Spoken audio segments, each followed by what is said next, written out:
Selamat berbakti baik jemaat yang di tempat ini maupun yang di rumah. Sebelum kita memulai ibadah kita akan mendengarkan puji-pujian yang akan dibawakan oleh anak-anak sekolah minggu kita dengan judul Let Us Give Thanks to the Lord. Mari kita menyaksikan adik-adik sekolah minggu kita.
Let us give thanks to the Lord. Marilah kita bersyukur kepada Tuhan akan kasih-Nya yang begitu besar. Mari saat ini kita masuk ibadah kita dengan pujian syukur kepada Tuhan. Kita ambil waktu teduh sejenak. Saya undang jemaat untuk bangkit berdiri. Mari kita saat teduh sejenak. Kita naikkan pujian syukur kita dalam memasuki ibadah kita pada pagi hari ini.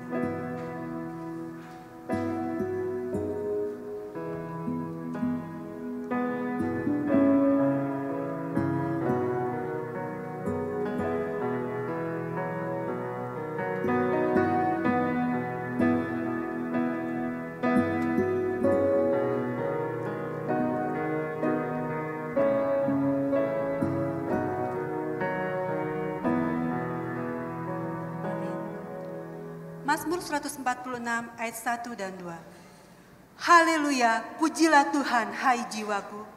Aku hendak memuliakan Tuhan selama aku hidup dan bermazmur bagi Allahku selagi aku ada. Mari kita naikkan segala pujian dan syukur kita. Mari kita datang di hadapannya, memuji dan menyembahnya. Kita naikkan pujian. Yesus, ku menyembahmu.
Memujimu, menyembahmu.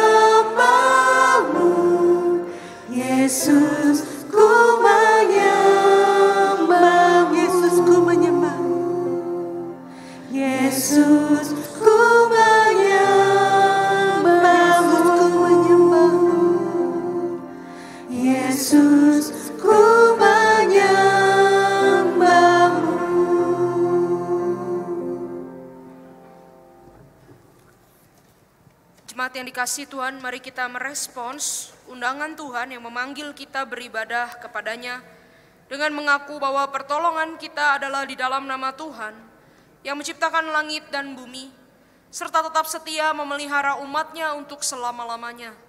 Turunlah atas saudara sekalian anugerah dan damai sejahtera dari Allah Bapa kita dan Tuhan Yesus Kristus di dalam persekutuan dengan Roh Kudus. Amin. Gloria Patri, berilah hormat padanya.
Sebagai manusia, seringkali kita masih gagal dalam melakukan segala yang diperintahkan Tuhan.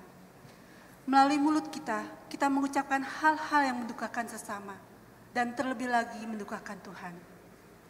Maka sudah selayaknya saat ini kita mengakui dosa-dosa kita di hadapan Tuhan Allah kita yang kudus. Ayat pengakuan dosa kita minggu ini diambil dari Mazmur 141, ayat 3 dan 4. Awasilah mulutku ya Tuhan, berjagalah pada pintu bibirku. Jangan condongkan hatiku kepada yang jahat untuk melakukan perbuatan-perbuatan yang fasik bersama-sama dengan orang-orang yang melakukan kejahatan, dan jangan aku mengecap sedap-sedapan mereka. Doa pengakuan dosa akan dipimpin oleh penginjil kali ini. Jemaat yang dikasihi Tuhan, mari setiap kita meneduhkan diri di hadapan Tuhan. Masing-masing orang berhadapan dengan Tuhan secara pribadi, mengaku dosanya dan segala kelemahannya, dan memohonkan anugerah Allah kembali memperbarui setiap kita.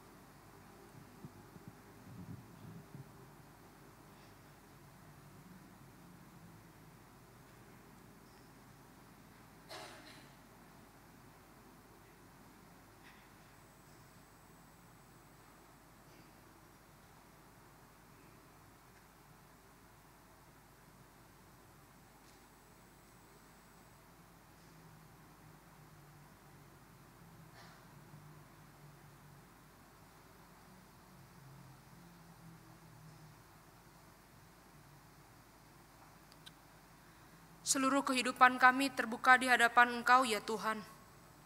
Tidak ada satu hal pun yang bisa kami sembunyikan dari pandangan wajah Tuhan. Maka kami segera akan sadar dan tahu bahwa kami adalah orang-orang yang tidak layak. Kami penuh dengan dosa, hati kami serong, hidup kami cacat. Kami penuh dengan berbagai penyimpangan, kami jauh daripada Tuhan. Tetapi kami juga percaya pada apa yang telah Engkau katakan di dalam kitab suci, bahwa karena kasih-Mu yang besar, Yesus Kristus telah menyerahkan dirinya, mati untuk menggantikan hidup kami, memberikan kepada kami hidup yang baru. Dan pada saat ini kami dengan keberanian datang ke hadapan tahta kasih karunia-Mu, memohon Engkau kembali menjumpai kami masing-masing, dan memberikan kepada kami kembali anugerah dan cinta kasih-Mu. Memperbaharui kembali hati dan jiwa kami terarah kepadamu. Kiranya Tuhan tidak melewatkan satu orang pun dari antara setiap kami, tetapi Engkau boleh menyentuh kami, sehingga kami boleh diperbarui, semakin dekat kepada Engkau, semakin setia mengiring Yesus. Kiranya Tuhan hadir dan memberkati setiap kami umat-Mu yang datang kepadamu dengan rindu. Terima kasih. Di dalam nama Tuhan Yesus kami berdoa. Amin. Mari kita bangkit berdiri. Berita anugerah pada hari ini diambil dari 1 Yohanes pasal yang pertama ayat yang ke-9. Jika kita mengaku dosa kita, Ia setia dan adil, sehingga Ia akan mengampuni segala dosa kita dan menyucikan kita dari segala kejahatan. Tuhan Yesus mengasihi kita semua. Silakan duduk jemaat yang dikasihi Tuhan. Sungguh suatu anugerah Tuhan yang sangat besar yang telah menyelamatkan kita. Melalui Yesus Kristus, kita sebagai bejana yang hancur karena dosa, tetapi melalui pengampunannya, Ia membuat kita utuh. Mari kita naikkan dengan rasa syukur kita melalui pujian, Broken Vessel.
anugerah yang begitu besar telah memulihkan setiap kita.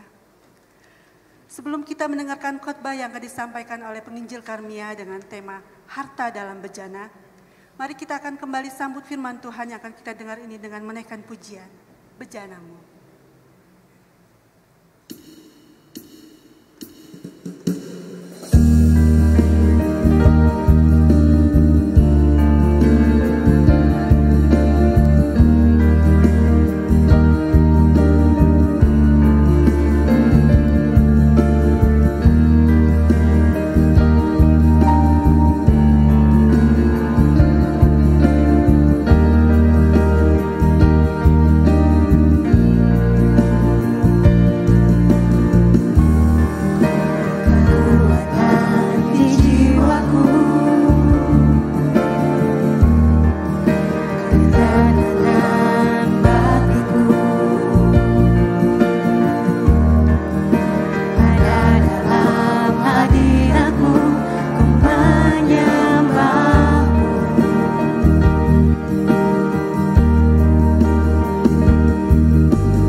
bersama-sama berdoa kepada Tuhan. Kami adalah bejana-bejana-Mu ya Tuhan. Hidup kami adalah milik Tuhan dan bukan milik kami sendiri. Maka Tuhan layak dan Tuhan berhak untuk melakukan apapun sesuai kehendak-Mu di dalam hidup kami. Dan kami percaya Tuhan akan mengerjakan yang baik di dalam kami bejana-bejana-Mu ini. Kalau Engkau mendapati bejana-Mu ini kotor ya Tuhan, biarlah kiranya Engkau membersihkannya dengan Roh Kudus-Mu dan juga dengan firman-Mu. Kalau Engkau mendapati bejana ini keras, biarlah Engkau melembutkannya. Kalau Engkau mendapati bejana-Mu ini retak ataupun cacat, mohon belas kasihan Tuhan boleh menghancurkannya dan membentuknya kembali. Biarlah hidup kami sungguh-sungguh boleh menjadi bejana di tangan Tuhan yang dipakai untuk pelayanan Injil kasih karunia. Saat ini kami rindu untuk mendengarkan firman-Mu. Kami memohon Roh Kudus hadir dan menolong kami untuk boleh mengerti firman-Mu dan diubahkan olehnya. Kiranya Tuhan memberikan kami makan, yaitu roti hidup jiwa dari surga, yang akan membawa kami kepada terang, menuntun kami kepada hidup, dan membawa kami kepada selamat. Mudah-mudahan Tuhan berkenan akan renungan hati kami dan ucapan bibir kami. Kiranya di dalam waktu yang pendek ini, kami boleh menggali kitab suci, Injil boleh diberitakan, Kristus boleh dipermuliakan. Berkatilah waktu ini, kiranya Tuhan menyiapkan kami. Di dalam nama Tuhan Yesus kami berdoa dan memohon. Amin. Silakan duduk Bapak Ibu Saudara. Selamat pagi Bapak Ibu Saudara yang dikasihi Tuhan. Bagaimana kabar Bapak Ibu pada hari ini? Puji Tuhan kalau luar biasa. Puji Tuhan kalau Bapak Ibu kabarnya baik. Puji Tuhan juga kalau biasa-biasa saja. Dan kalau hari ini Bapak Ibu datang ke dalam rumah Tuhan dengan keadaan yang tidak baik, itu juga tidak apa-apa. Silakan bilang sama Tuhan, hidup saya hari ini tidak baik, tetapi saya mohon firman Tuhan, ubah hidup saya jadi baik. Amin. Bapak Ibu, pada hari ini kita masih di dalam masa Prapaskah dan kita akan bersama-sama merenungkan firman Tuhan di dalam bulan-bulan Prapaskah ini sampai pada hari Raya Paskah nanti dari kitab 1 dan 2 Korintus. Tentu saja di dalam 7 atau 8 minggu kita tidak akan bisa membahas keseluruhan surat Korintus. Tetapi makanya saya mendorong Bapak Ibu untuk boleh membaca surat Korintus ini juga di dalam perenungan ataupun waktu teduh Bapak Ibu secara pribadi. Nah Bapak Ibu Saudara, sebelum saya mengajak kita membuka Alkitab dan merenungkannya, saya ingin kembali mensosialisasikan tentang dua hal untuk kita semua. Yang pertama adalah renungan Journey to the Cross yang dipakai dalam masa Prapaskah ini. Nah saya mendorong Bapak Ibu untuk mengikuti pembacaan renungan ini. Buku fisiknya sudah tidak ada lagi di gereja, tetapi ada PDF di dalam bahasa Inggris.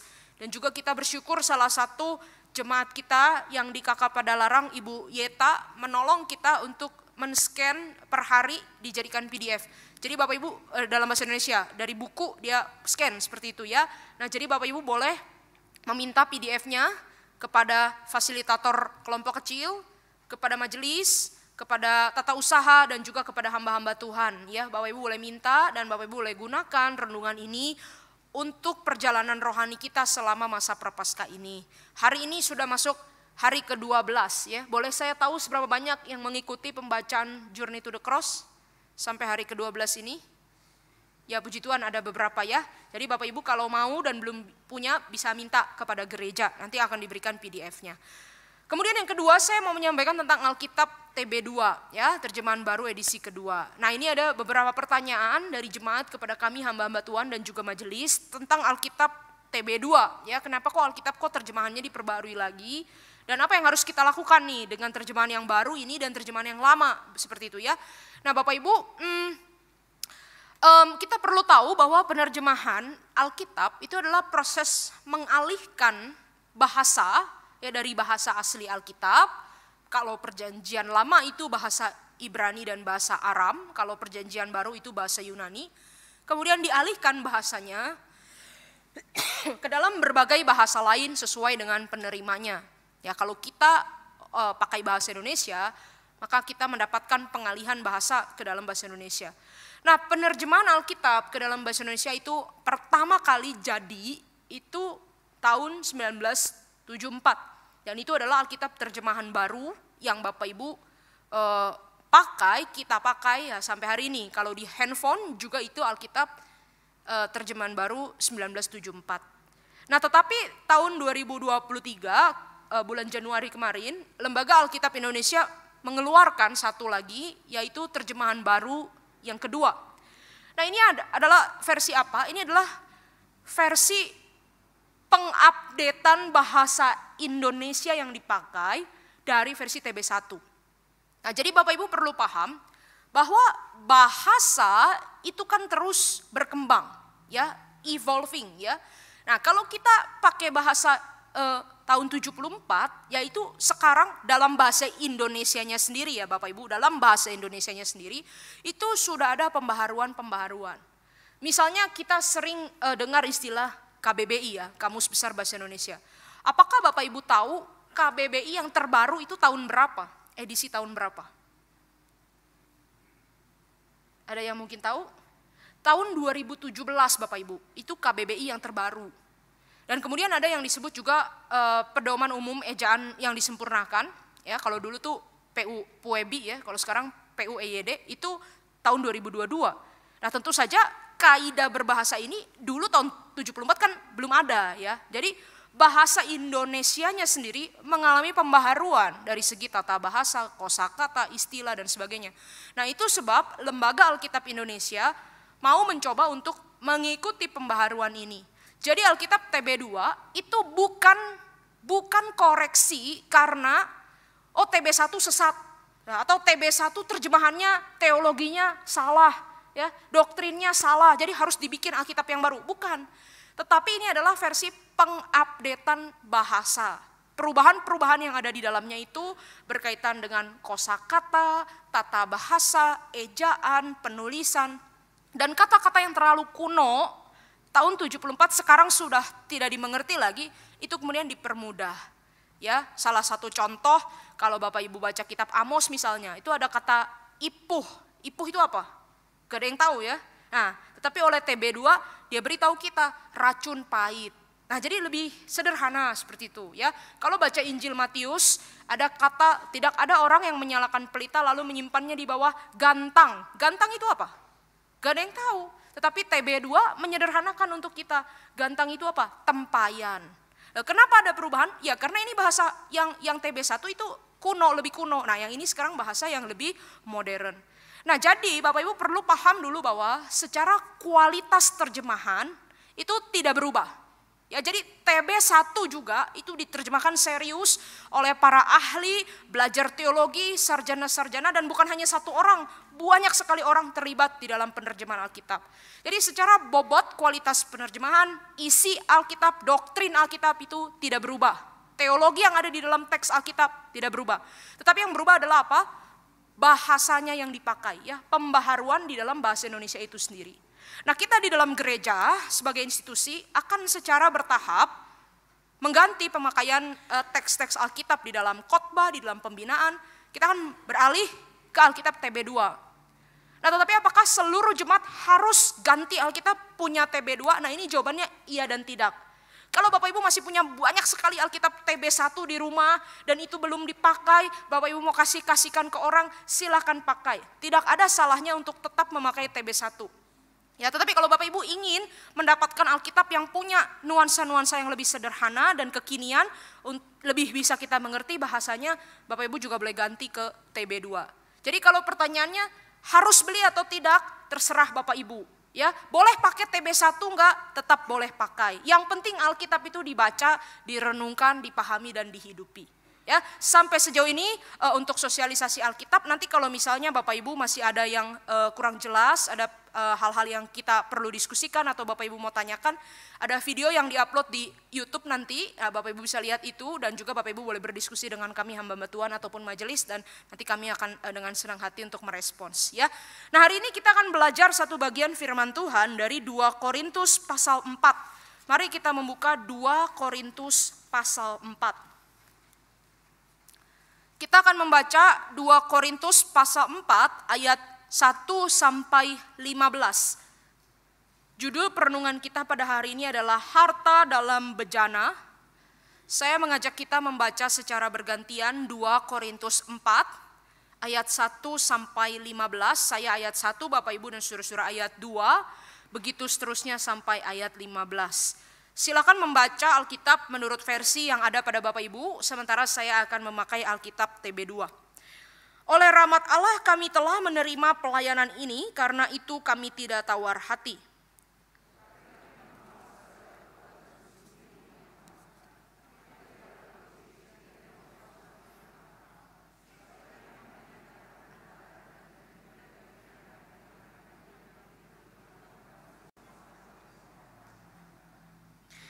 Jika Injil yang kami beritakan masih tertutup juga, Injil itu tertutup untuk mereka yang akan binasa.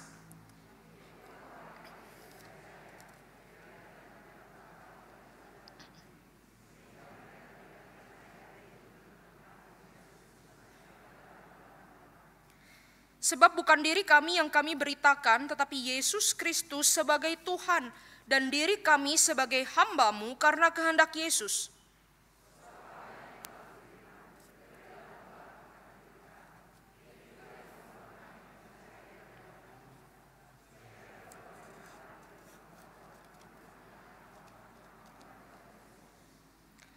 Namun harta ini kami miliki dalam bejana tanah liat, supaya nyata bahwa kekuatan yang melimpah-limpah itu berasal dari Allah, bukan dari diri kami.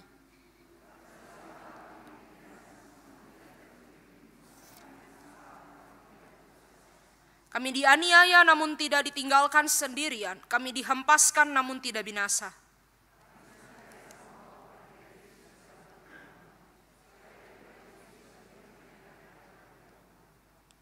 Sebab kami yang masih hidup ini terus-menerus diserahkan kepada maut karena Yesus, supaya juga hidup Yesus menjadi nyata di dalam tubuh kami yang fana ini.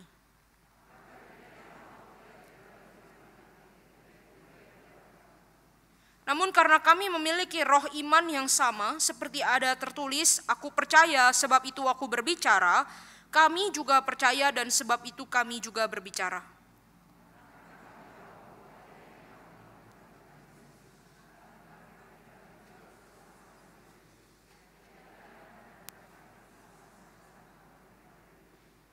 Sebab semuanya itu terjadi karena kamu, supaya anugerah yang menjangkau semakin banyak orang menyebabkan semakin melimpahnya ucapan syukur bagi kemuliaan Allah. Saya mengajak kita membaca satu lagi teks Alkitab dari 2 Korintus, yaitu pasal 12 ayat 7 sampai 10. Pasal 12 ayat 7 sampai 10 dari surat 2 Korintus. Di dalam pasal 12 ini, Paulus sedang bersaksi bahwa dia pernah menerima satu penglihatan yang luar biasa dari Tuhan, yaitu dibawa ke surga tingkat ketiga. Nah, tetapi yang kita mau baca adalah ayat 7 sampai 10. Saya akan bacakan bagi kita semua, kalau Bapak Ibu sudah mendapatkannya. Dan supaya aku, Paulus, jangan meninggikan diri karena penyataan-penyataan yang luar biasa itu, aku diberi suatu duri di dalam dagingku, yaitu seorang utusan iblis. Kalau TB1 untuk menggocoh aku, tetapi kalau TB2 itu untuk menghantam aku, supaya aku jangan meninggikan diri. Tentang hal itu aku sudah 3 kali berseru kepada Tuhan, supaya utusan iblis itu mundur dari hadapanku. Namun jawab Tuhan kepadaku, cukuplah anugerahku bagimu, sebab justru dalam kelemahanlah kuasaku menjadi sempurna. Sebab itu aku terlebih suka bermegah atas kelemahanku, supaya kuasa Kristus turun menaungi aku. Karena itu aku senang dan rela di dalam kelemahan, di dalam siksaan, di dalam kesukaran, di dalam penganiayaan dan kesengsaraan karena Kristus. Sebab jika aku lemah, aku kuat. Kita akan merenungkan 2 bagian ini. Saya harap Bapak Ibu tetap buka Alkitab dan nanti kita akan lihat 2 teks ini. Izinkan saya mengawali perenungan kita hari ini dengan mengajak Bapak Ibu sekalian memilih salah satu dari 2 gereja yang akan saya ceritakan ini. Jadi mari kita berandai-andai.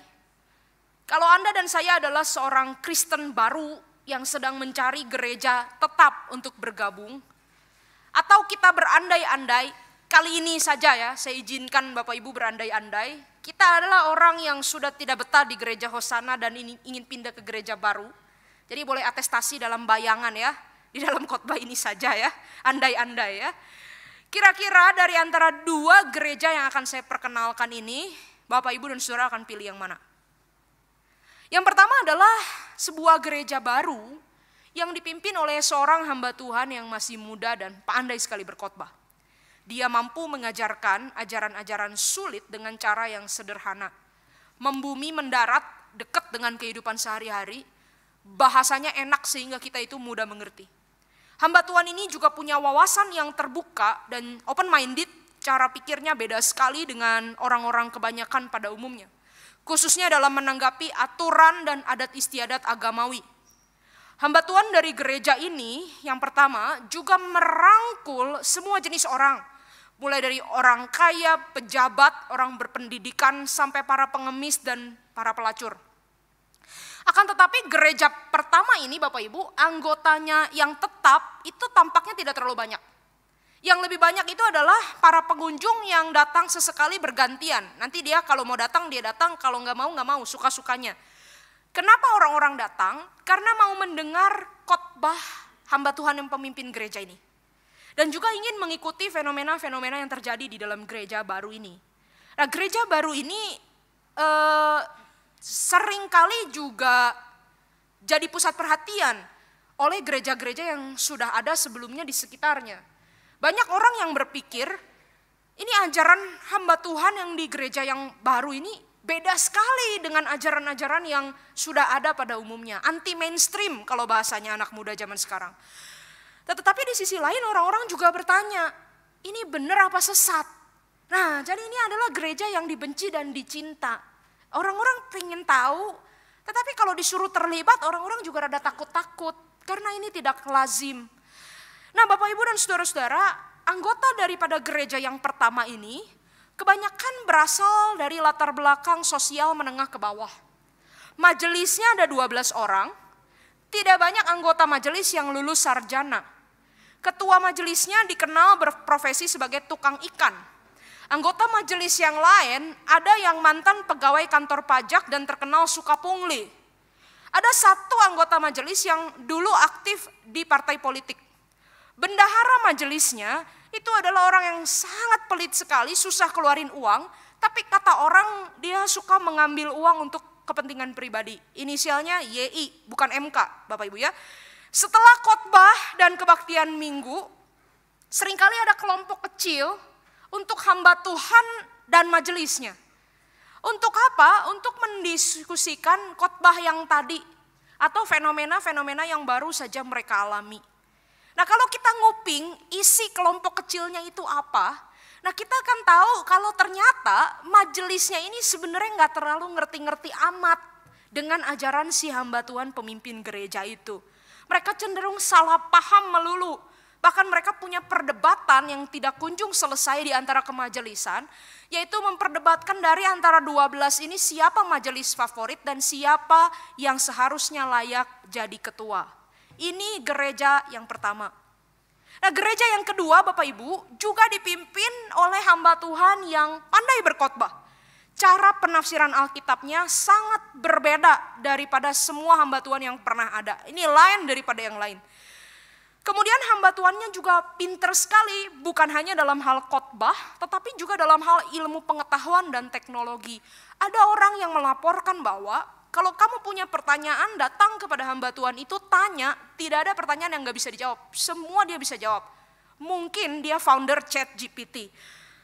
Nah, kalau misalnya kita lihat hamba Tuhan di gereja kedua ini, bukan hanya pinter, tetapi dia juga pandai sekali bermain musik, pandai sekali berolahraga.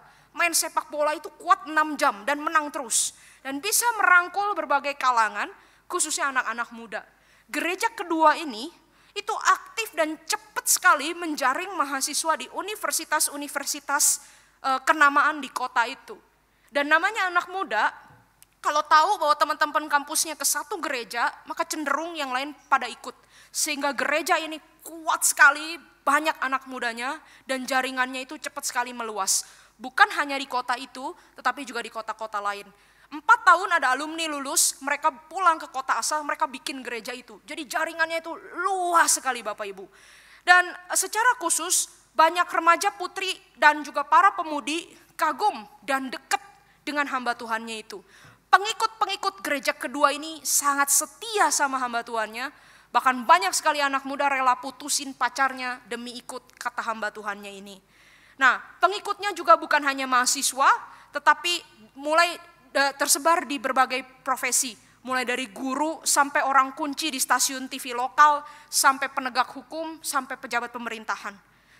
Dan di dalam gereja yang kedua ini ada satu kebiasaan yang sering terjadi, yaitu si pemimpin gereja ini suka buka rumahnya untuk para pemudi dan remaja putri itu datang menginap. Dan sepertinya semua orang di kalangan gereja itu tahu hal ini, tetapi hal ini tidak menjadi satu masalah yang besar. Karena mereka berpikir bahwa pemimpin gereja ini memberikan cinta kasih dan perhatian yang besar kepada para pengikutnya ini. Nah, kalau Bapak Ibu sekarang saya suruh pilih, Bapak Ibu mau pilih jadi anggota gereja yang pertama atau yang kedua? Kali ini loh, dikasih kesempatan sama hamba Tuhannya pilih gereja orang lain. Mungkin Bapak Ibu dan saya sudah mulai bisa menebak, atau saya nggak tahu, Bapak Ibu bisa nebak nggak? Gereja yang saya maksud yang pertama dan yang kedua ini gereja apa? Nah, saya tidak tahu preferensi Bapak Ibu sekalian, tetapi saya mau kasih tahu faktanya dulu. Kalau Anda dan saya pilih gereja yang pertama, maka kita sedang bergabung dengan Yesus dan murid-muridnya di abad pertama seperti yang diceritakan di dalam kitab Injil. Tetapi kalau Anda memilih gereja yang kedua, maka Anda dan saya sedang bergabung ke dalam satu sekte yang namanya Jesus Morning Star atau JMS. Di bawah kepemimpinan Jong Byung Suk yang ternyata sedang viral ya sekarang ini karena ada satu series dokumenter di Netflix namanya In the Name of God, dan semua data yang tadi saya ngomong itu ambil dari film itu. Ngomong-ngomong saya udah nonton ya, Bapak Ibu kalau punya serangan jantung nggak usah nonton ya, kalau punya serangan jantung nggak usah nonton ya, itu tonton kalau Bapak Ibu udah kehabisan tontonan, nah boleh lah ya lihat-lihat itu begitu ya. Nah, tentu saja apa yang kita lakukan ini hanyalah sebuah anekdot. Ya, ini tidak real, saya hanya memberikan satu latihan imajiner buat kita semua. Tetapi dari latihan ini sebenarnya apa yang saya mau ajak kita pikirkan? Saya rasa kita bisa menemukan satu tendensi menarik di dalam diri kita sebagai pengikut Tuhan. Apa? Kita itu Bapak Ibu sering sekali menggunakan tolok ukur kesuksesan yang kita lihat di dalam dunia ini untuk menilai hidup kita, menilai gereja, menilai orang lain, menilai hamba Tuhan, bahkan menilai pelayanan. Anda dan saya pasti tertarik waktu saya ceritakan hamba Tuhan di gereja pertama maupun kedua itu sama-sama pintar, berkarisma, dan punya kepemimpinan yang kuat. Tetapi kemudian kita mungkin mulai berpikir ulang ketika kita sama-sama menemukan baik gereja pertama maupun gereja kedua ini ada masalahnya. Nah, saya tidak tahu ya dari tadi jawaban Bapak Ibu tuh pilih yang pertama apa yang kedua. Tetapi natur kita sebagai manusia, kecenderungan kita adalah kita tidak akan mau pilih gereja yang bagi kita itu kurang bagus atau kurang menarik. Sementara ada pilihan lain yang sepertinya lebih bagus dan lebih menarik. Dan kita pakai standar dunia untuk mengukur itu. Kita memilih keberhasilan sebuah pelayanan, itu kita lihat dari berapa banyak anggotanya, berapa bagus ibadahnya, berapa megah gedungnya, programnya apa saja, menarik enggak, dan orang-orangnya siapa aja. Kalau ada kelemahan dan masalah, maka kita akan rasa, kayaknya ini kurang oke untuk saya. Dan kita akan cenderung lebih simpatik kalau gereja ini juga dipimpin oleh hamba Tuhan yang sepertinya sempurna, bisa segala sesuatu, luas dan tidak ada kelemahan. Tentu saja Bapak Ibu tidak ada yang salah dengan gereja yang jumlah jemaatnya banyak dan hamba Tuhannya terkesan seperti itu. Tidak ada yang salah. Saya tidak mengatakan bahwa semua gereja seperti itu salah, enggak ya. Tetapi yang kita perlu renungkan adalah kita itu seringkali menilai segala sesuatu mulai dari identitas kita, diri kita sendiri, kualitas hidup, kebahagiaan keluarga kita, nilai diri kita, sampai perkara rohani, perkara pelayanan. Kita menilai gereja, menilai majelis, menilai hamba Tuhan, itu pakai tolok ukur dunia. Bapak, Ibu, dan Saudara, dunia menilai segala sesuatu menurut keunggulan dan kekuatan. Tetapi kekristenan itu justru melihat hidup dan pelayanan sebagai sebuah anugerah besar yang Tuhan beri kepada orang-orang yang tidak layak. Jadi logika dunia dengan logika Alkitab itu seringkali berbanding terbalik. Sekali lagi saya ulangi, dunia menilai kesuksesan, keunggulan itu dari seberapa kuat dan seberapa banyak yang dicapai, yang didapat, yang bisa dilakukan. Sementara kekristenan justru terbalik, melihat hidup dan pelayanan itu semata-mata anugerah besar yang Tuhan beri kepada orang yang tidak layak dan tidak bisa berbuat apa-apa untuk menerimanya. Bapak, Ibu, Saudara, hari ini kita akan belajar dari surat Korintus dalam rangkaian masa Prapaskah ini. Nah, gereja Korintus di dalam Alkitab itu bisa dikatakan sebagai salah satu gereja yang paling besar, tapi juga paling bikin pusing Rasul Paulus dari antara semua gereja yang dia dirikan dan layani. Gereja Korintus ini besar, kaya, sumber daya secara finansialnya cukup, jemaatnya banyak, dan jemaatnya bukan hanya banyak jumlahnya, tetapi juga punya karunia yang banyak dan berlainan. Jadi potensi jemaat ini besar sekali, sangat potensial. Tetapi masalahnya jemaat ini juga berkonflik melulu dan punya banyak sekali masalah. Kalau Bapak Ibu ingin tahu dari mana sih asal mula gereja Korintus itu dibangun, Bapak Ibu bisa lihat nanti di dalam Kisah Para Rasul pasal 18. Di sana diceritakan Paulus selesai pelayanan di kota Athena, lalu Paulus pergi ke kota namanya Korintus. Nah, kalau kota Athena pada masa itu adalah kota pendidikan, kota universitas, kota scholar, isinya itu filsuf, ilmuwan, perpustakaan, kampus, kotanya para pelajar, kota ilmuwan. Nah, tetapi kalau Korintus itu beda. Korintus itu kota apa? Korintus adalah kota metropolitan, kota bisnis yang orang-orang pingin datang untuk membangun bisnis dan cari kerja, untuk berdagang dan mendapatkan untung. Nah, kota Korintus secara lokasi Bapak Ibu, itu di dalam wilayah Yunani Romawi kuno itu terletak di tengah-tengah dan di persimpangan-persimpangan yang dikelilingi oleh pelabuhan, dan orang kalau mau kemana-mana harus lewat kota Korintus itu. Jalurnya memang begitu. Nah, jadi ini ada di crossroad begitu ya, satu kota yang kalau orang mau pergi-pergi kemana itu lewat situ. Sekelilingnya itu pelabuhan. Kalau kita lihat di sebelah timurnya itu ada satu pelabuhan namanya Kenkrea. Ini harus dilewati kalau orang mau ke Asia dan ke Efesus. Nah, di sebelah baratnya ada pelabuhan Likium. Orang harus lewati kalau mau pergi ke Italia, kalau mau pergi ke Roma. Nah, lalu sebelah utara bagian atas itu ada kota-kota besar. Akaya, Makedonia, Filipi, Tesalonika. Sementara di bawahnya itu ada tanjung namanya Tanjung Malea. Nah, ini semua nama mungkin asing bagi kita hari ini, tapi kalau bagi orang-orang di zaman Alkitab, ini semua kota-kota sentral, kota-kota penting. Setidaknya nama-nama yang saya sebut tadi, pasti Bapak Ibu pernah baca di dalam Alkitab.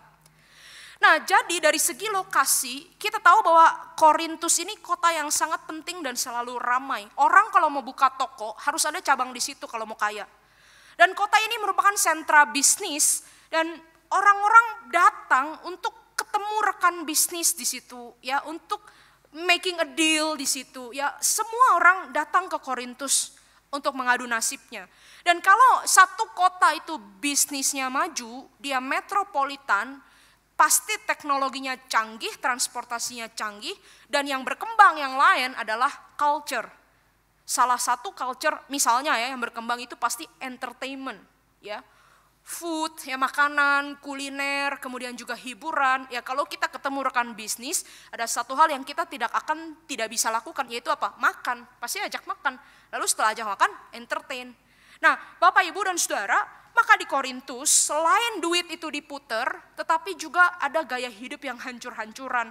Karena orang dari berbagai budaya datang ke situ, dan mereka juga ingin memuaskan diri mereka sendiri. Nah, jadi kalau misalnya pada masa pelayanan Paulus, waktu itu ada semacam julukan ya, atau istilah yang sering dipakai ya. Misalnya saya ngatain orang gitu ya, kita julid gitu ya, kita ngatain orang, kita bilang dia kayak orang Korintus. Nah, itu artinya apa? Itu artinya dia hidupnya nggak bener, hedon, hanya memuaskan hawa nafsu, suka pergaulan bebas, suka dunia gemerlap, kira-kira begitulah. Nah, kalau kita ngatain perempuan, mohon maaf Bapak Ibu, misalnya kita bilang dia kayak cewek Korintus, nah itu udah tahu bahwa artinya apa, itu perempuan yang tidak benar. Jadi Korintus itu begitu ikonik, Korintus itu terkenal, banyak orang ingin datang ke sana, tapi juga bejatnya ampun-ampun. Nah, jadi sampai seperti itu, sampai sejauh ini kita bisa bayangkan kalau kita mau bikin gereja di kota seperti itu, kira-kira bagaimana ya? Kita mau bikin gereja, mau bikin pelayanan di kota seperti itu, kira-kira bagaimana? Nah, Rasul Paulus pertama-tama tinggal di Korintus itu selama 1,5 tahun untuk membuat satu gereja. Nah, dia ketemu dengan pasangan suami istri namanya Priscilla dan Aquila, juga orang asing pendatang, ingin bisnis juga, tetapi orang percaya. Akhirnya mereka kemudian sama-sama merintis gereja.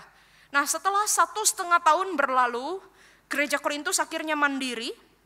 Lalu Paulus kemudian pergi untuk bikin gereja di kota-kota lain. Nah, tetapi tidak perlu tunggu waktu lama setelah Paulus pergi, keadaan gereja Korintus ini kembali amburadul dan banyak sekali masalah yang terjadi. Entah itu dari dalam jemaat sendiri maupun juga dari luar, dari tantangan budaya karena mereka hidup di kota yang seperti itu. Nah, itu sebab Rasul Paulus kemudian menulis surat 1 Korintus dan 2 Korintus yang kita pelajari selama bulan Prapaskah ini. Untuk menjawab ataupun mengajar jemaat menghadapi masalah-masalah yang terjadi di antara mereka. Ya, kita lihat di dalam gereja Korintus ada perselisihan. Jemaatnya suka ribut, itu 1 Korintus pasal 3. Lalu mereka membanding-bandingkan satu hamba Tuhan sama hamba Tuhan yang lain, favoritisme.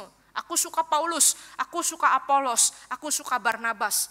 Lalu kemudian di antara mereka ada percabulan, ada ketidakkudusan seksual, ada imoralitas, ya, ada orang yang berselingkuh satu sama lain, ada perzinahan di dalam jemaat. Ini yang Paulus bahas di dalam 1 Korintus pasal 5 sampai dengan pasal 7, pasal 8. Lalu ada isu soal penyembahan berhala, soal makanan. Ada orang datang ke gereja cuma untuk cari makan. Ya. Dan mereka punya banyak karunia tetapi tidak bisa saling melayani. Semuanya mau menonjolkan diri. Sehingga Paulus ngomong di dalam 1 Korintus pasal 12, pasal 13, kita banyak karunia tetapi kita satu tubuh, yang paling penting itu adalah kasih. Kamu bisa ngomong banyak tetapi kamu tidak punya kasih, kamu tong kosong. Nah, lalu kita melihat di dalam 2 Korintus, nah kita diceritakan bahwa ternyata ada orang-orang baru, hamba-hamba Tuhan baru, ya, pester-pester baru, yang pester itu bukan plester ya Bapak Ibu ya, tapi hamba Tuhan ya, yang datang ke dalam gereja itu, lalu sepertinya menyebarkan satu ajaran ya yang mempengaruhi jemaat untuk berpikir bahwa oh ternyata Paulus ini payah sekali, ternyata Paulus ini tidak jago. Jangan-jangan kita selama 1,5 tahun waktu itu dan selama ini kita ikut Paulus, jangan-jangan kita dibohong-bohongin. Ini ada hamba-hamba Tuhan baru yang ngomongnya lebih menarik, ajaran-ajarannya sepertinya lebih seru, lebih bagus dan berbeda dengan Paulus. Sehingga membuat orang-orang itu berpikir, jangan-jangan Paulus itu rasul palsu. Dan pengajar-pengajar yang baru datang itu membawa surat rekomendasi yang mengatakan bahwa mereka adalah rasul. Sehingga jemaat Korintus kemudian ngomong sama Paulus, kalau kamu betul rasul di antara kami, mana surat rekomendasi kamu? Dari awal kamu datang tidak pernah kasih surat rekomendasi, jangan-jangan kamu bohongin kita. Bapak Ibu, saya percaya Paulus bukan orang yang baperan, tetapi hamba Tuhan model gimana juga, dan kalau Bapak Ibu jadi pengurus jemaat, melayani jemaat seperti itu, Bapak Ibu akan frustasi. Lalu Paulus bilang di dalam 2 Korintus pasal 3, saya kurang apa lagi? Saya sudah mendidik kamu, membimbing kalian, mengabarkan Injil, dan gereja ini jadi percaya. Kalau minta surat rekomendasi saya apa? Ya kalian ini jemaat, kan percaya karena pemberitaan saya. Itu kata Paulus di dalam 2 Korintus pasal yang ketiga. Dan Paulus kemudian mencoba jawab masalah ini, masalah dia diragukan kerasulannya, Masalah orang-orang gereja ini mulai membandingkan diri satu sama lain dengan memberikan satu teks yang tadi menjadi satu bacaan kita. Ya, ini adalah kesaksian Paulus tentang dirinya sendiri. Paulus katakan apa? Mari kita lihat kembali ayat 1 dari 2 Korintus 4. Dia katakan seperti ini, oleh rahmat Allah saya menerima pelayanan ini, sehingga kami tidak tawar hati. Paulus katakan kalau dia bisa ada di gereja Korintus, kalau gereja Korintus itu bisa jadi, kalau orang-orang Korintus bisa percaya Injil, bertobat, percaya Kristus, itu bukan mau-maunya dia. Juga bukan mau-maunya jemaat sendiri, tetapi itu adalah mau-maunya Tuhan. Tuhan yang atur sehingga ada buah-buah pertobatan di Korintus. Jadi oleh karena kemurahan Allah saja semua ini terjadi. Dan Paulus katakan kami tidak tawar hati. Tawar hati di sini artinya menyerah kepada kejahatan. Tawar hati artinya tidak punya daya tahan lagi. Melakukan sesuatu hal yang rutin tanpa gairah yang kuat. Dan Paulus katakan aku tidak tawar hati. Aku masih mau melayani engkau, masih mau setia memberitakan Injil, masih mau setia berkomunitas dan beribadah bersama-sama. Kenapa? Dia katakan ini kemurahan Allah, dia tidak tawar hati. Dan Paulus katakan kalau kamu bandingkan diri saya, Paulus, dengan pengajar-pengajar palsu itu, maka Paulus katakan di ayat 2-6, saya tidak berlaku curang, tidak menipu firman Allah, menolak segala perlakuan yang tersembunyi. Dia menjaga kemurnian firman Allah. Dan Paulus katakan bahwa dia tetap memberitakan firman sebagaimana adanya. Dikatakan dia menyatakan kebenaran dan dengan demikian orang-orang bisa uji hidupnya. Bukan dirinya sendiri yang diberitakan, tetapi Yesus Kristus sebagai Tuhan. Itulah inti pelayanan Kristen. Hamba Tuhan dan juga gereja kita dipanggil bukan hanya untuk menceritakan apa yang kita bisa lakukan. Bukan hanya untuk menceritakan apa yang gereja Hosana ingin lakukan, bukan. Tetapi menceritakan karya Kristus. Itu yang disebut berita Injil. Dan Paulus katakan, kalau berita Injil itu masih tertutup, ya udah itu tertutup untuk orang-orang bukan pilihan. Orang-orang yang akan binasa. Tetapi kalau kita sampaikan berita Injil dengan setia, maka orang-orang yang dipilih Tuhan akan diterangi hatinya oleh Roh Kudus dan akan menjawab panggilan Injil, akan menerima berita Injil. Nah, Bapak Ibu Saudara, di sini kita dapat satu prinsip dari apa yang Paulus teladankan. Bahwa pelayanan Kristen itu intinya bukan hanya mengikuti standar dunia ini, bukan hanya melakukan satu inovasi-inovasi baru ya untuk jadi gereja yang maju, untuk jadi gereja yang besar, untuk jadi gereja yang menarik. Tetapi pelayanan Kristen adalah kesetiaan memelihara dan mengajarkan Injil Kristus. Dan Paulus kemudian di dalam pasal 4 ayat 7 dia katakan, ini adalah satu konsep yang mau kita pelajari secara khusus pada hari ini. Harta ini dia miliki, dikatakan harta ini kami miliki dalam bejana tanah liat. Jadi Paulus punya satu konsep bahwa dirinya itu adalah bejana tanah liat yang diisi harta rohani yang berharga. Ya. Nah, Bapak Ibu Saudara, inilah sebenarnya gambaran bagi kita, orang-orang Kristen.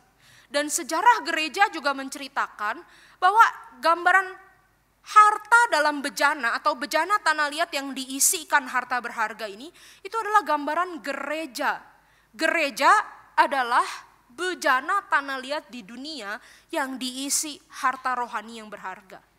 Nah, kita mau coba mengerti apa sebenarnya sih harta rohani di dalam bejana tanah liat. Atau kalau dibalik, apa artinya bejana tanah liat yang diisi harta rohani. Nah, Bapak Ibu, bejana tanah liat itu adalah perabot rumah tangga biasa yang dimiliki pasti oleh seluruh rumah tangga orang Yahudi ataupun orang-orang yang hidup pada zaman itu. Ini adalah sebuah perabot yang biasa, ya, jars of clay. Ya, ini bejana tanah liat. Seperti kita kalau di rumah pasti semua orang punya panci, ya. Seperti itulah juga bejana tanah liat. Semua orang pasti punya di dalam rumahnya. Ini bukan bejana emas yang hanya bisa dimiliki orang-orang kaya. Bukan juga bejana besi yang hanya untuk tujuan tertentu. Ini bejana tanah liat yang semua orang pasti punya dan bisa dipakai untuk taruh apapun. Dan bejana tanah liat ini Bapak Ibu punya masalahnya adalah ya memang dia common ya, dimiliki oleh semua rumah tangga, tetapi juga sangat rapuh sekali, gampang pecah, sederhana. Dan kalau sudah pecah, itu cara memperbaikinya adalah dengan dilebur kembali lalu dibikin kembali. Nah, Bapak Ibu, bejana tanah liat ini menggambarkan kehidupan kita manusia yang begitu sederhana, rapuh, lemah, dan bahkan juga berdosa. Tidak ada yang bisa dibanggakan dari kehidupan kita. Dan kalau misalnya nanti kita melihat terusannya pembacaan kita misalnya di pasal 5, Paulus juga menggambarkan ada hubungan antara bejana tanah liat itu dengan tubuh fisik. Ya, kita yang hidup di tubuh fisik ini rentan sekali. Bisa sakit, masuk angin, kecapean, ya lemah. Dan satu saat tubuh ini akan hancur. Sebegitu rapuhnya kehidupan kita sebagai manusia. Nah, Paulus katakan kita bejana tanah liat. Dan begitu juga gereja Bapak Ibu. Kalau satu saya adalah bejana tanah liat, maka gereja kumpulan saya dikali 100, ya, orang-orang yang lain itu kita sama-sama adalah kumpulan bejana tanah liat. Kumpulan orang-orang yang rapuh, orang-orang yang retak, orang-orang yang cacat, orang-orang yang berdosa, orang-orang yang datang dari berbagai latar belakang, kita punya cerita kita masing-masing, pergumulan kita masing-masing, tidak ada satupun yang sempurna. Bahkan kalau menurut surat Roma, tidak ada yang benar satupun tidak. Kita semua telah berdosa dan telah kehilangan kemuliaan Allah. Bejana tanah liat. Nah, tetapi bejana tanah liat ini kemudian diisikan harta berharga. Harta berharga itu apa? Harta berharga itu adalah Injil kasih karunia yang memancarkan kemuliaan Allah. Harta berharga itu adalah Injil Allah sendiri. Apa maksudnya kita diisikan Injil? Maksudnya adalah kita orang-orang berdosa, tetapi Tuhan Yesus mau datang mencari dan menyelamatkan kita. Kita berdosa tetapi kita diampuni. Kita salah tetapi kita diselamatkan. Kita dibenarkan. Kita harusnya dihukum tetapi kita diberikan hidup yang baru. Injil itu Tuhan beri kepada kita dan mengubahkan kita. Kita diubahkan oleh kuasa Injil. Dan inilah kemudian yang Tuhan titip, Tuhan percayakan. Tuhan mau kita hidup memancarkan Injil itu. Kita menjadi kesaksian bahwa ini loh saya, orang yang berdosa, orang yang penuh cacat celah, tapi Tuhan mau pilih dan Tuhan mau pakai. Bapak Ibu Saudara, sebenarnya inilah inti hidup Kristen. Kita menerima Injil dan kita membagikannya. Kita menerima Injil dan kita menyaksikannya di tengah-tengah dunia. Bapak Ibu, ini adalah satu nilai yang sangat berbeda sekali dengan nilai dunia ini. Dunia ini selalu menekankan pencapaian, keberhasilan. Kamu bisanya apa? Kamu sudah berbuat apa? Kamu punya apa? Itu kata dunia ini. Cara mengukurnya gampang sekali. Kalau Bapak Ibu punya anak Bapak Ibu pulang sekolah, apa pertanyaan yang seringkali ditanyakan kalau anaknya pulang sekolah? Kita akan tanya sama anak kita, kamu nilainya dapat berapa? Lalu dia kasih tahu nilainya, lalu kita akan bilang, teman-teman dapat berapa? Ya, Anda bisa lihat ya, kita menilai hidup itu berdasarkan yang kita dapat, yang kita punya. Kalau ketemu teman-teman yang kalau kita sudah dewasa dan kita bertemu teman kita, kolega kita juga akan ngomongin pencapaian, akan ngomongin apa yang kita dapat. Kalau dulu anak kecil kita ngomonginnya versi nilai ulangan, kalau sekarang kita ngomonginnya buka toko udah berapa cabangnya. Ya, kita ngomongin pendapatan kita, pencapaian kita, apa yang kita punya, apa yang kita mau lakukan. Termasuk di dalam pelayanan. Saya sering bertemu dengan teman-teman yang sesama hamba Tuhan, khususnya pelayanan anak-anak muda. Yang jadi pembicaraan tidak jauh berbeda Bapak Ibu. Di gereja kamu berapa remajanya? Pemuda berapa? Lalu kita kalau lebih dikit kita rasa rada bersalah gitu. Apa saya kurang berdoa? Apa saya kurang serius begitu ya? Dan lalu yang diobrolin itu adalah di remaja kamu ada program apa? Bikin acara apa? Bapak Ibu lihat. Kita memasukkan nilai dunia itu di dalam seluruh aspek hidup kita. Kebahagiaan keluarga kita ukur juga dari apa yang kita punya. Dia udah punya rumah, kok saya belum. Dia mobilnya ganti, kok saya udah 8 tahun gak ganti. Bapak Ibu, ternyata kalau kita membaca Alkitab baik-baik, justru ajaran di dalam kitab suci sangat berbeda sekali. Justru Alkitab mengatakan kepada kita bahwa hidup kita ini bukan soal apa yang kita perbuat, bukan soal apa yang kita capai, tetapi soal apa yang Kristus lakukan bagi kita, soal anugerah yang kita terima. Kita hidup bukan karena pekerjaan kita, perbuatan kita, usaha kita, tetapi kita hidup karena pekerjaan yang Kristus telah tuntaskan di atas salib. Kita hidup bukan karena usaha kita sendiri, tetapi karena perbuatan Kristus. Tolong bilang sama kiri kanan Bapak Ibu yang sudah mulai ngantuk, engkau hidup bukan karena pekerjaanmu, tetapi karena pekerjaan Kristus. Di dalam hidup Kristen, kita mengerti hidup itu anugerah. Kita tidak layak mendapatkannya, bahkan tidak bisa mengusahakan untuk mendapatkannya. Segala sesuatu adalah anugerah. Pelayanan itu anugerah. Bukan kita yang mau, bukan kita yang ciptakan, tetapi Tuhan yang kasih kesempatan, Tuhan yang beri. Nah Bapak Ibu, kita perlu mengerti teologi anugerah ini. Engkau dan saya adalah bejana tanah liat, yang rusak, yang rapuh, yang lemah, dan tidak bisa apa-apa. Tetapi Tuhan percayakan harta berharga, yaitu Injil.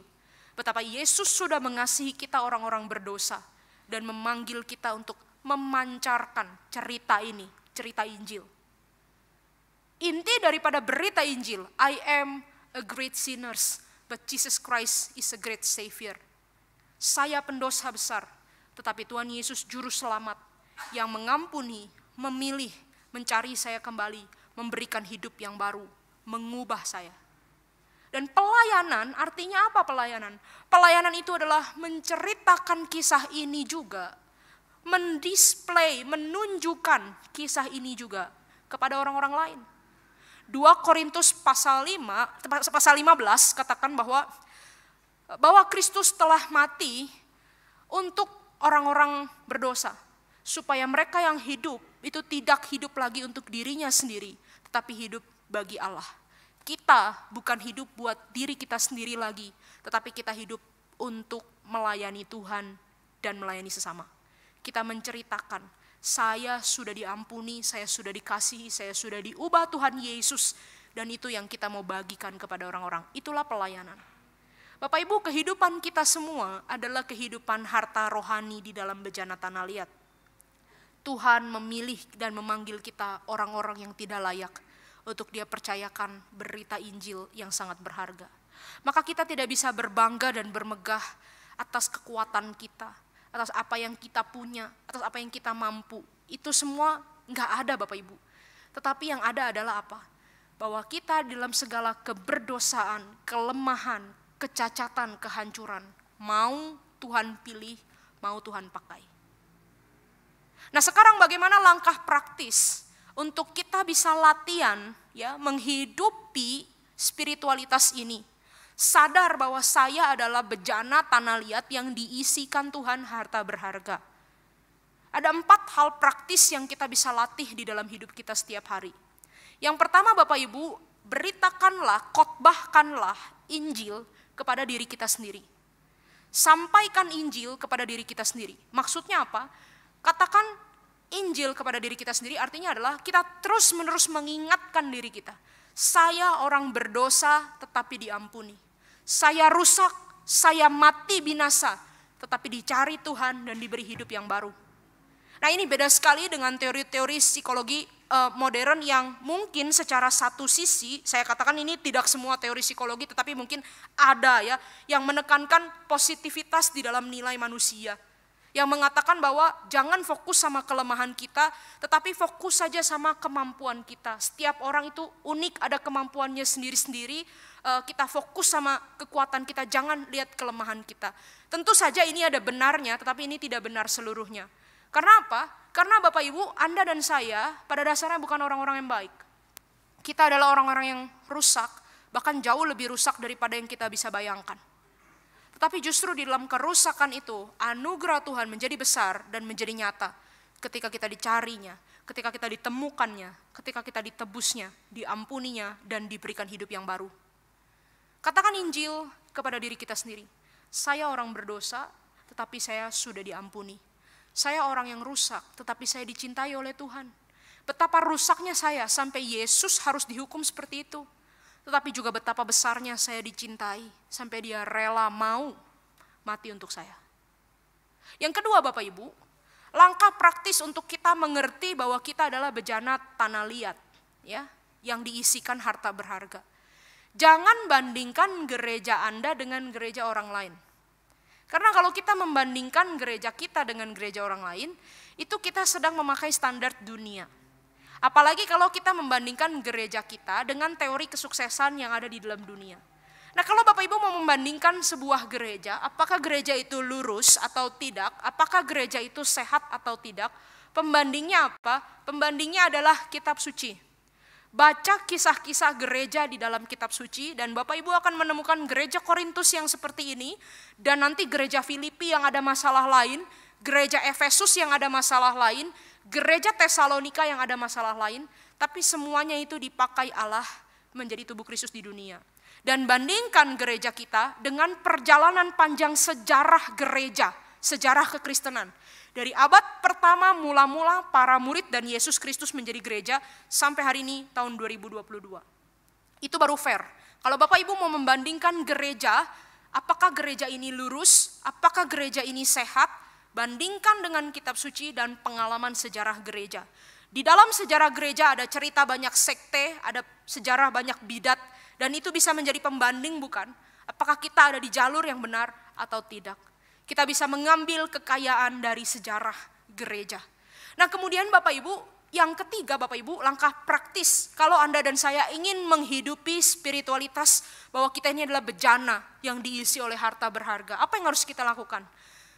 Kita belajar saling menerima sesama anggota jemaat sebagaimana adanya kita masing-masing. Kalau kita sudah bisa yang pertama tadi ya, khotbahkan Injil kepada diri kita sendiri, kita akan punya gambar diri itu proporsional. Kita tidak menilai diri terlalu baik, kita sadar kita ini orang berdosa. Tetapi kita juga tidak terpuruk di dalam keberdosaan kita. Kita tidak menjadi rendah diri, low self-esteem. Karena apa? Karena kita tahu kita dicintai Tuhan. Sudah dibenarkan, sudah diampuni, sudah selesai masa lalunya. Sudah beres. Maka kita bisa menatap hidup dengan penuh pengharapan. Nah, maka kalau kita sudah belajar mengkhotbahkan Injil kepada diri kita sendiri, kita juga bisa belajar untuk menerima sesama saudara sebagaimana adanya dia. Semua orang sama-sama orang berdosa yang diampuni Tuhan. Orang berdosa yang diinginkan Tuhan. Orang berdosa yang dicari Tuhan. Tidak ada orang yang bagusnya bagus banget sampai kita bisa favorit dan sembah-sembah dia. Tapi tidak ada juga orang yang rusaknya rusak banget sampai kita buang dia. Tuhan katakan orang rusak disembuhkan oleh bilur-bilur darahnya di atas salib. Orang berdosa diampuni. Kita semua sedang dalam proses pembaharuan oleh Injil. Selanjutnya Bapak Ibu, langkah praktis yang lain untuk menghidupi spiritualitas bahwa kita ini bejana yang diisikan harta adalah terimalah seluruh hamba Tuhan di dalam gereja tanpa memperbandingkannya satu sama lain. Itu yang terjadi di dalam gereja Korintus. Mereka membanding-bandingkan Paulus, Apolos, Barnabas, dan guru-guru hamba-hamba Tuhan lain, gerejanya orang lain. Dan itu yang membuat mereka tidak mengerti bahwa kita semua adalah bejana tanah liat yang hanya dititipkan pelayanan Injil. Bapak Ibu, kita perlu belajar untuk melihat semua pelayan Tuhan dalam konteks yang sama. Entahkah itu majelis hamba Tuhan, pengurus, kita semua bejana tanah liat yang dititipkan Tuhan pelayanan Injil. Bukan hanya hamba Tuhan yang dituntut harus lebih taat sama Tuhan. Kita yang tidak bekerja sebagai pendeta penginjil juga adalah pelayan Tuhan, bukan? Kalau Bapak Ibu bukan hamba Tuhan, Bapak Ibu hamba siapa? Kita semua hamba Tuhan, cuman bedanya ada yang bekerja sebagai pendeta penginjil, ada yang melayani Tuhan dalam bidang-bidang yang lain. Dan kita perlu mengerti bahwa hidup kita adalah bejana tanah liat yang Tuhan isikan harta Injil, dan kita mau layani Tuhan, memberitakan Injil lewat bidang-bidang profesi yang kita kerjakan. Dan semua hamba Tuhan dalam Kalau dalam pekerjaan sebagai pendeta penginjil dipanggil Tuhan untuk panggilan yang sama. Dan kita perlu belajar untuk menerima semua hamba Tuhan dan semua anggota jemaat sebagai sesama saudara. Dan yang terakhir, kalau Bapak Ibu dan saya mau belajar menjadi bejana yang mengerti, hidup saya ini bejana yang diisi harta Injil. Langkah praktis yang terakhir apa? Beri dirimu untuk melayani Tuhan. Jangan simpen hidup kita untuk kita sendiri. Tetapi biarlah kita belajar melayani. Injil yang, harta Injil yang kita punya harus ditunjukkan, harus diperdengarkan, harus diejawantahkan, harus kita teruskan kepada orang-orang lain. Dan kalau Bapak Ibu belajar melayani Tuhan, justru di situ Bapak Ibu akan semakin merasa mengerti. Saya tidak mampu, saya lemah, saya banyak cacat. Tapi kok Tuhan mau melakukan pekerjaan-pekerjaan besar ini. Kok Tuhan mau melibatkan saya. Dan kita akan semakin bertumbuh dalam iman dan rasa syukur. Bapak Ibu belajar mengerti bahwa kita adalah bejana-bejana tanah liat yang diisikan harta Injil. Biarlah kita belajar untuk menerima sesama saudara di dalam gereja. Dan juga memberi hidup ini untuk pekerjaan Allah.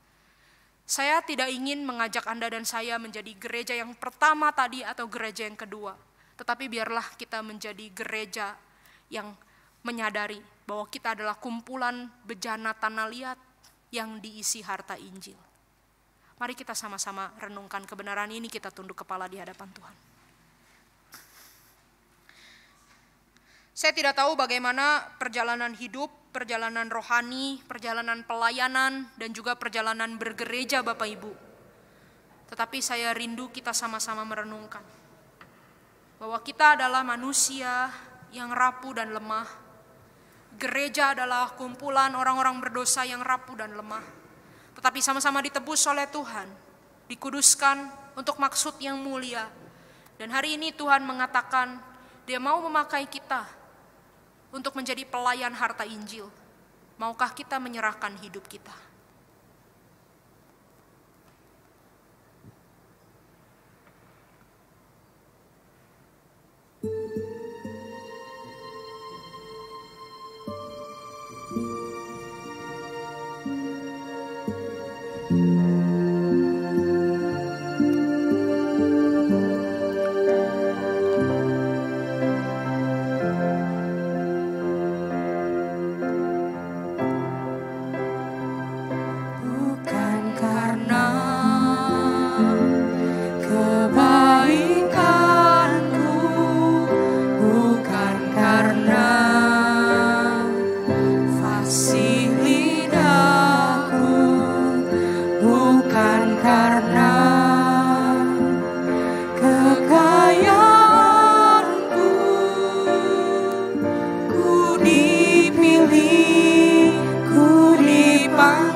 Bangkit berdiri, kita katakan pujian ini sekali lagi. Bukan karena kebaikanku, bukan karena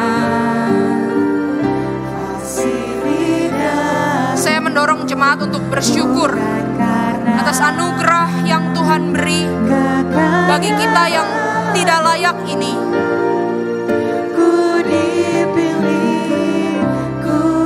Dan bagi kita yang selama ini mungkin belum melayani Tuhan di dalam hidup, hanya hidup bagi diri sendiri.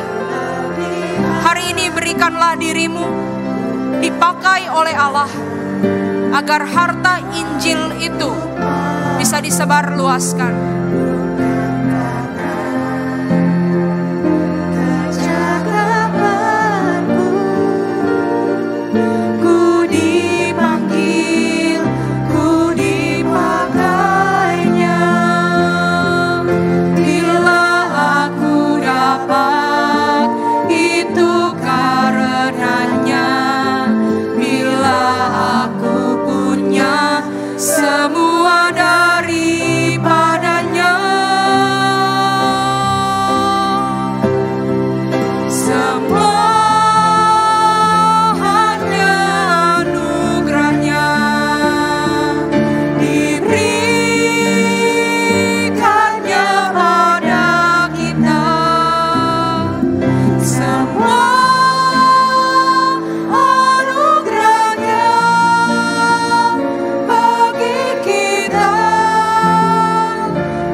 Kami bersyukur kepada Tuhan untuk anugerah hidup kekal dan keselamatan yang Tuhan beri kepada kami, orang-orang yang harusnya binasa dan tidak layak ini. Dan kami bersyukur bahwa kepada kami juga dititipkan harta Injil, kesaksian bahwa Yesus telah menyelamatkan dan mengubah hidup kami. Dan biarlah hidup ini boleh dipakai oleh Tuhan untuk juga menjadi alat di dalam tangan Tuhan. Karena hanya ketika hidup kami ada di tangan Tuhan, dipakai Tuhan, maka hidup kami jadi berarti. Kiranya Tuhan berkenan akan seluruh persembahan hidup kami. Dan biarlah kuasa-Mu dinyatakan lebih limpah lagi justru di dalam kelemahan dan keterbatasan kami. Kami rindu menjadi gereja yang berkenan di hadapan-Mu. Mohon Tuhan memberkati setiap kami umat-Mu. Dalam nama Tuhan Yesus kami berdoa. Amin. Tuhan memberkati kita semua. Kita masih tetap berdiri. Saat ini mari kita mengaku percaya kepada Allah Tritunggal sebagai satu tubuh Kristus. Mari bersama-sama kita mengikrarkan pengakuan iman kita. Kita mengakui demikian, pengakuan iman rasuli. Aku percaya kepada Allah, Bapa yang Maha Kuasa, Khalik langit dan bumi, dan kepada Yesus Kristus anaknya yang tunggal Tuhan kita, yang dikandung dari Roh Kudus, lahir dari anak darah Maria, yang menderita sengsara di bawah pemerintahan Pontius Pilatus, disalibkan, mati dan dikuburkan, turun ke dalam kerajaan maut. Pada hari yang ketiga, bangkit pula dari antara orang mati, naik ke surga, duduk di sebelah kanan Allah, Bapa yang Maha Kuasa, dan dari sana Ia akan datang untuk menghakimi orang yang hidup dan yang mati. Aku percaya pada Roh Kudus, gereja yang kudus dan am, persekutuan orang kudus, pengampunan dosa, kebangkitan tubuh, dan hidup yang kekal. Amin. Silakan duduk Bapak Ibu Jemaat sekalian.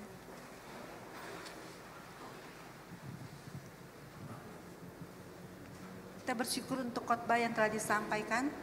Kita juga bersyukur untuk segala kelimpahan yang sudah Tuhan berikan. Saat ini kita akan memberikan persembahan kita. Kita akan memberikannya baik melalui transfer ataupun amplop yang telah tersedia di bangku. Dan nanti amplop itu bisa diserahkan di saat kita keluar nanti.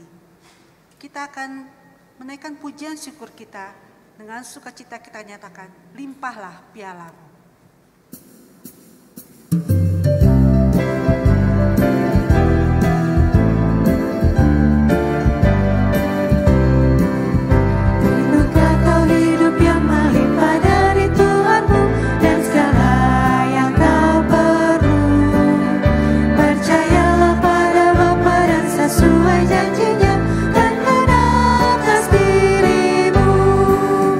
Memenuhi hari ini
penyembahan ini kita mengucap syukur kepada Tuhan.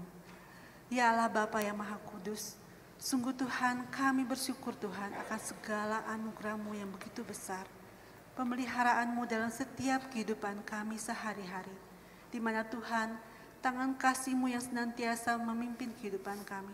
Tolong kami ya Tuhan, juga boleh hidup kudus dan berkenan di hadapan-Mu, boleh hidup sesuai dengan kehendak-Mu dalam setiap aspek kehidupan kami. Dan Tuhan tolonglah kami supaya kami juga mempersembahkan hidup kami untuk menjadi persembahan yang hidup di hadapan-Mu ya Tuhan. Kami boleh memberikan diri kami untuk boleh melayani juga di dalam gereja-Mu di tempat ini ya Tuhan. Bapa di surga, saat ini kami membawa persembahan ini sebagai ucapan syukur kami untuk segala kasih dan pemeliharaan-Mu ya Tuhan. Kiranya persembahan ini dapat memperluas pemberitaan Injil-Mu dan kiranya pekerjaan Tuhan boleh semakin meluas dan boleh menjadi berkat bagi banyak orang melalui gereja-Mu di tempat ini ya Tuhan. Terima kasih ya Bapa. Dalam nama Kristus Yesus kami berdoa. Amin. Saat ini saya mengundang jemaat sekalian juga boleh ambil bagian untuk kita berdoa bersama-sama, yaitu dalam doa syafaat. Kita mau berdoa bersama-sama saat ini untuk persiapan dan latihan Jumat Agung, Paskah Umum dan Paskah Komisi Anak yang tengah berlangsung. Kiranya kasih dan tuntunan Tuhan boleh menyertai proses persiapan dan yang dikerjakan oleh panitia maupun juga para pelayan. Kita berdoa bersama-sama, kita buka suara. Ya Allah Bapa dalam surga, Allah yang penuh kasih, saat ini ya Tuhan, kami juga mau berdoa untuk persiapan-persiapan dan latihan-latihan yang dilakukan Tuhan untuk pelayanan-Mu, baik untuk Jumat Agung, untuk Paskah Umum, untuk KKR dan juga untuk Paskah Komisi Anak yang tengah berlangsung Tuhan. Biarlah Engkau sendiri yang boleh memimpin, menyertai anak-anak-Mu yang boleh ambil bagian dalam setiap pelayanan-Mu ini. Engkau yang boleh memberikan kesehatan, Engkau yang boleh memberikan juga kesehatan, sehingga Tuhan apa yang boleh dipersiapkan yang boleh menjadi untuk kemuliaan nama-Mu saja Tuhan. Biarlah Engkau sendiri yang boleh menyertai kasih setia-Mu, menyertai juga untuk proses persiapan yang dikerjakan oleh panitia. Biarlah Engkau yang boleh memberkati semuanya ini boleh hanya untuk menjadi kemuliaan nama-Mu saja Tuhan. Terima kasih Tuhan, kami serahkan semuanya hanya dalam nama Yesus Kristus kami mengucap syukur dan berdoa. Amin. Untuk menutup ibadah kita sebelum berkat yang akan disampaikan, mari kita kembali memberikan segala pujian dan hormat dan kemuliaan hanya kepada Allah Tritunggal. Kita nyanyikan segala puji hormat syukur.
Yang dikasihi Tuhan, jangan biarkan hatimu tawar di dalam mengikut Tuhan dan melayani Tuhan. Pandanglah kepada anugerah Allah yang besar, dalam Kristus yang dinyatakan dalam hidupmu dan terimalah berkat Tuhan. Kasih karunia yang sempurna dari Allah Bapa kita dan dari Tuhan kita Yesus Kristus, serta penyertaan dan pimpinan Roh Kudus beserta dengan jemaat sekalian sampai selama-lamanya. Amin.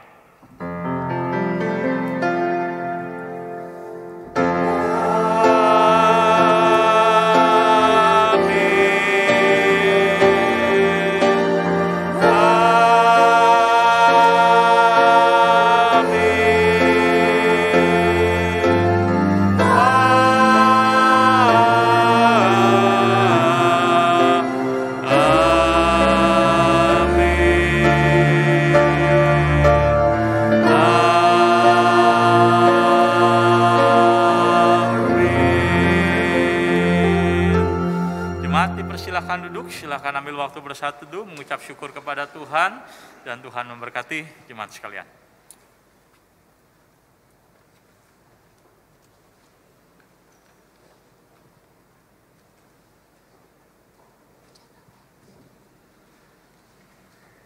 Saya minta kesabarannya sebentar sebelum saya membacakan warta jemaat.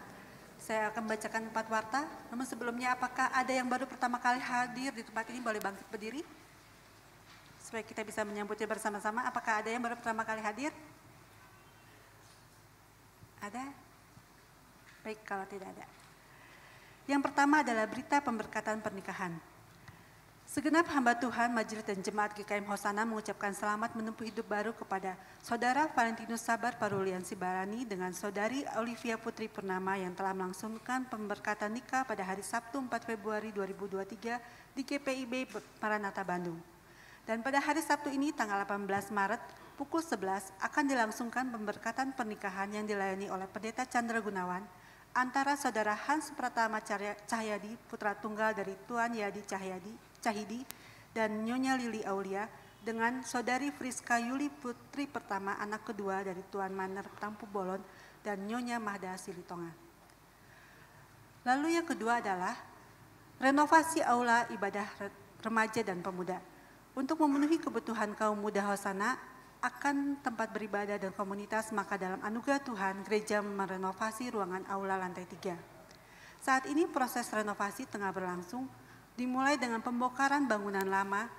Diperkirakan eksterior bangunan akan dapat diselesaikan dalam 2 bulan ke depan. Bisa dilihat di foto untuk pembangunan yang telah dilakukan. Jemaat dapat mendukung proyek pembangunan ini dengan doa dan persembahan dana ke rekening khusus pembangunan BCA yang tercantum di layar ya.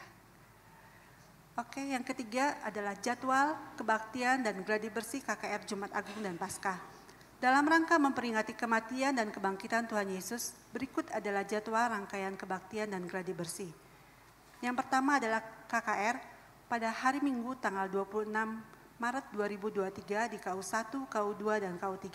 Gladi bersih diadakan pada hari Kamis 23 Maret pada pukul 18. Dan yang kedua, kebaktian Jumat Agung, hari Jumat tanggal 7 April 2023 pada pukul 7 dan 10. Gladi bersih diadakan pada hari Rabu 5 April 2003 pukul 18. Dan kebaktian Paskah pada hari Minggu 9 April pukul 7 dan pukul 10. Gladi bersih diadakan pada hari Selasa 4 April pada pukul 18, mengundang seluruh pelayan panitia dan majelis untuk hadir dalam gladi bersih, serta mendoakan persiapan KKR Jumat Agung dan Paskah. Yang terakhir adalah penggunaan dan penjualan Alkitab TB2. Gereja mendukung penggunaan Alkitab TB2 dengan harapan agar firman hidup terus-menerus dan menyapa jemaat dan mengubah hati dengan bahasa terkini. Oleh karena itu, gereja mulai mengadaptasi penggunaan Alkitab TB2 ini dalam khotbah, kelas pembinaan, dan pertemuan komunal lainnya. Untuk mendukung hal tersebut, hari ini akan dibuka meja penjualan Alkitab TB2. Harga normal Alkitab TB2 adalah Rp100.000. Jemaat dan simpatisan dapat memberi dengan harga subsidi, satu keluarga satu Alkitab, yaitu dengan harga Rp50.000 saja. Jika ingin membeli lebih, maka diskon 20% dari harga normal, atau dapat langsung membeli sendiri di toko buku rohani lainnya. Mari kita jadikan firman Tuhan dengan makanan rohani kita setiap hari. Demikian warta jemaat, jangan lupa memberi salam. Tuhan Yesus memberkati.